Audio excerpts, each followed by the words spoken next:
Hi everyone! So this is the Super Comfort Seamless Panty from Ecora. So gustong-gusto ko talaga ang mga products ni Ecora dahil nga ang ganda ng mga seamless panty nila. Hindi yung nagro-roll basta-basta. Anti-roll edge high waist na nga ito mga mare. Kaya naman bet na bet ko talaga kapag mga high waist na mga panty at seamless kasi talagang hindi makikita yung bakat ng inyong mga panty dyan mga mare ko.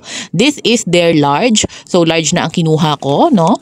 Dahil talagang syempre mami naman na tayo, aminin na natin yan. And ang kagandahan nito, ayan, meron siyang parang pad dito sa ilalim. Kaya naman kung meron kayong men's ay talaga namang protected din. Hindi agad tatagos yan dahil nga meron tayong pads dyan sa ilalim, no? So itatry na natin yan mga mare, ipapakita ko sa inyo. So ngayon nga ay ako ay naka-pampers or naka-menstrual pads ako ngayon mga mare ko. Ito yung ating actual. So lalagyan natin ng short, titingnan natin kung talagang hindi siya babakat or walang makikitang edges dyan sa gilid, no? Ayan. So super cute at super ganda talaga ng seamless panty ng Ecora kasi talaga namang affordable naman talaga siya at talaga namang pang matagalan, no? Ang dami ko nang nabili kay Ecora na talaga namang matagal ko na rin ginagamit lalo na kapag meron akong mens. So ayan, i-check out nyo. Ilalagay ko dito yung link para makapag-order kayo.